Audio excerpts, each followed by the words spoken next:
Du 16 avril au 26 juillet, 11 000 personnes vont participer au relais de la flamme olympique dans toute la France pour aller donc jusqu'à la cérémonie d'ouverture des Jeux Olympiques de Paris le 26 juillet prochain évidemment. Et quelques sportives et sportifs sartois font partie des heureux élus, dont Leïla Hurtaud. Bonjour. Bonjour. Alors on le rappelle, vous êtes triple championne du monde de karaté, assistante de direction aujourd'hui au club du Samouraï 2000 au Mans. Alors comment vous avez réagi quand vous avez appris cette bonne nouvelle de votre participation au relais de la flamme olympique? Alors j'ai été agréablement surprise, mais plus que ça a été. Alors j'ai reçu un mail début décembre avec plein d'emojis de partout, de la couleur qui me disait félicitations, j'étais porteuse de flamme et forcément c'est un grand bonheur. D'un coup je me dis waouh, vraiment j'ai été sélectionnée, donc super heureuse.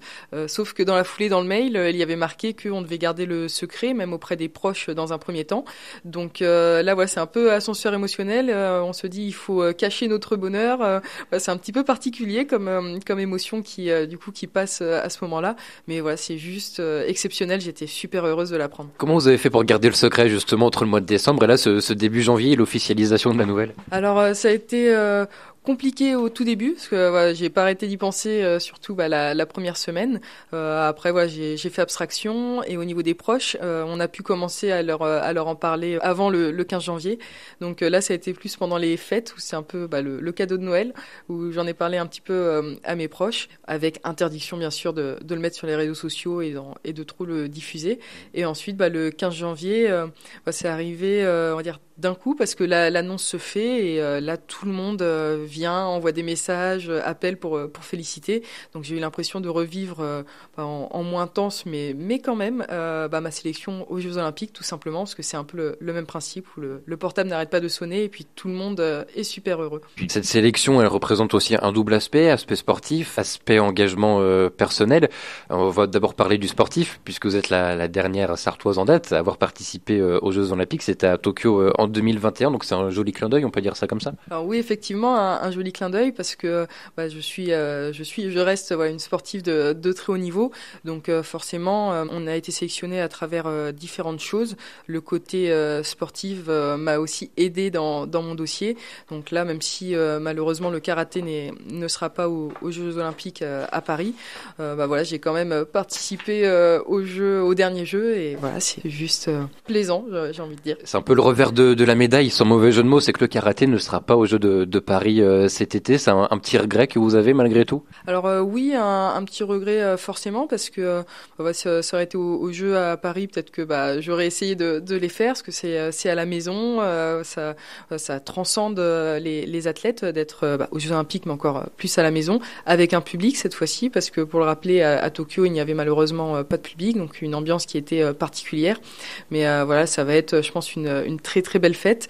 Le côté sportif est vraiment mis en avant, donc je pense qu'on va bien s'amuser lors des Jeux. Cette expérience de Tokyo, comment vous l'avez vécue? Qu'est-ce que ça vous a apporté, même s'il n'y avait pas de public? Vous l'avez dit, on le rappelle, à cause du Covid, parce que c'était les JO de 2020 qui ont dû être décalés en 2021, on le rappelle, donc forcément sans public au Japon. Cette expérience, qu'est-ce que ça vous a apporté finalement? L'expérience, quand on dit les Jeux Olympiques, souvent les spectateurs en général voient les Jeux Olympiques, donc juste cette compétition à un instant T. Mais les Jeux Olympiques, c'est plus que ça, parce que c'est une préparation quand même de 4 ans, là 5 ans, vu qu'il y a eu la crise sanitaire. Et ça a vraiment permis, en fait, avec toute l'équipe du Samouraï 2000, de construire quelque chose et d'aller chercher vraiment. On avait le petit cocon, donc vraiment les athlètes, staff au sens large. Après, on avait les adhérents du club, on avait les habitants du Mans, et au fur et à mesure, comme ça grandissait. Et en fait, l'aventure collective, c'était juste exceptionnel, et je pense que ça apporte quelque chose à tout le monde. Et moi, en tant qu'athlète, ça m'a apporté énormément. C'est l'aventure collective. Après, la cerise sur le gâteau, effectivement, c'était la sélection aux Jeux Olympiques, parce qu'on n'était que 10 dans le monde dans ma catégorie à pouvoir participer. Et ensuite, les Jeux Olympiques en eux-mêmes, vous voyez, c'était notre première fois, mais malgré ça, on sentait que c'était pas comme d'habitude, parce que il y avait une ambiance qui était un petit peu pesante. Il y avait pas autant de monde que d'habitude, pas de public, olympiques. Mais même si c'était une ambiance particulière, on avait quand même un ressenti qui était la cohésion, que ça soit au niveau de la France, parce qu'il y a tous les athlètes français, mais aussi une cohésion mondiale, parce qu'on est tous là avec le même objectif. Voilà, c'est un événement ultra important, et en fait, on en prend juste plein les yeux. On parle souvent du village olympique, de ce mélange des disciplines, ce mélange des nationalités où tout le monde se retrouve en fait au sein du même endroit. Vous l'avez ressenti malgré tout et malgré la crise sanitaire qui était encore présente à ce moment-là? Alors oui, effectivement, on a vraiment ressenti parce que déjà on a ceux qui sont habitués des Jeux Olympiques qui nous disent tout simplement il y a moins de monde que d'habitude.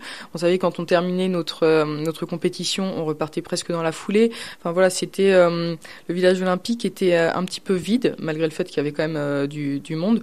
Donc voilà, on ressent ce côté un petit peu stressant dû à la crise. Mais voilà, à chaque fois qu'on croise un athlète, c'est des grands sourires. On essaie de trouver les endroits pour pouvoir s'entraîner. On peut s'entraîner ensemble.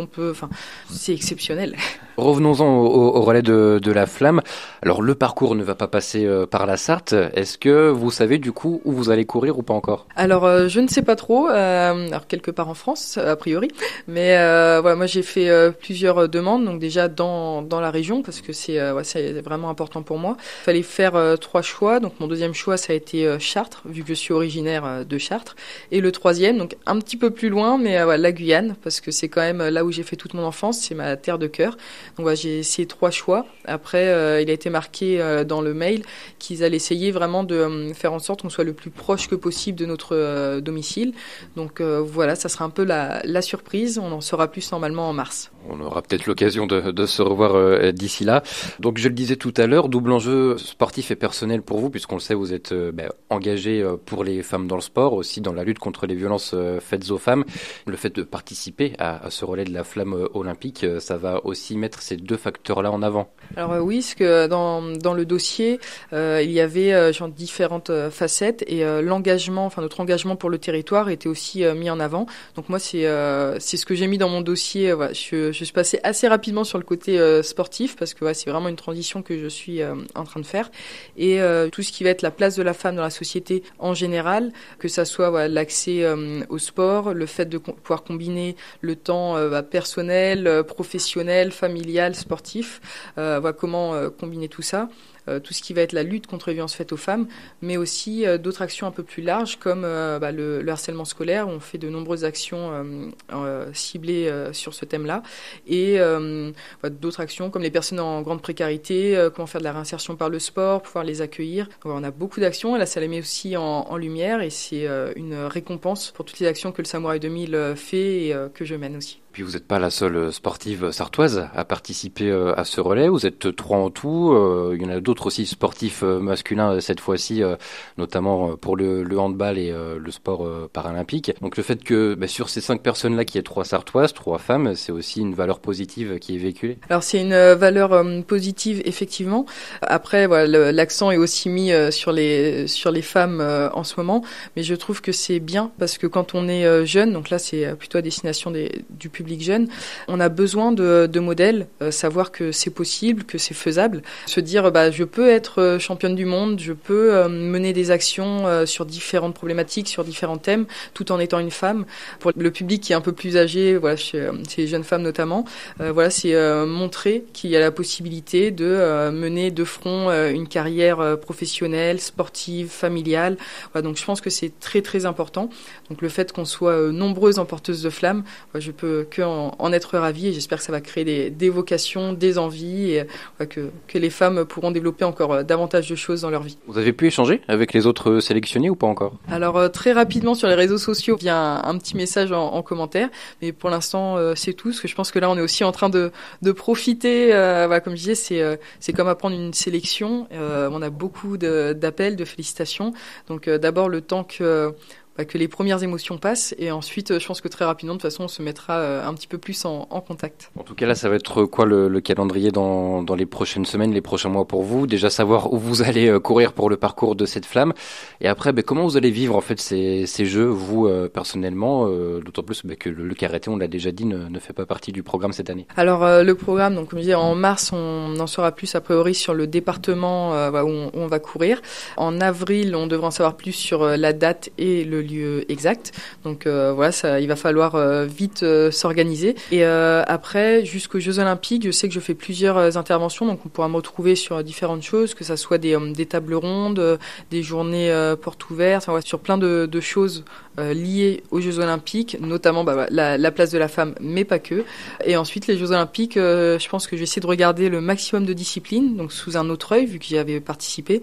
Et pour regarder le maximum de disciplines, je pense que je vais juste me mettre devant la télé et supporter toutes les équipes. Et je pense que ça va être un été formidable. Sans forcément aller sur place. Sans forcément aller sur place. Donc moi, je pense que je vais rester au Mans et puis profiter de ce spectacle d'ici, en sachant que nous sommes aussi, alors le Samouraï 2000 et centre de préparation aux Jeux.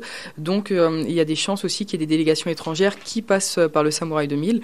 Donc voilà, on est en attente, mais si jamais ils sont là, je serai aussi ici pour les accueillir, pour les orienter, et puis peut-être pour certains donner un petit peu de mon expérience, mais en tout cas faire en sorte qu'ils soient bien pour performer et nous régaler devant la télé lors des Jeux. En tout cas, on l'espère. Merci beaucoup, Laïda Hurtaud, et encore bravo pour cette sélection au parcours de la flamme olympique. Merci beaucoup.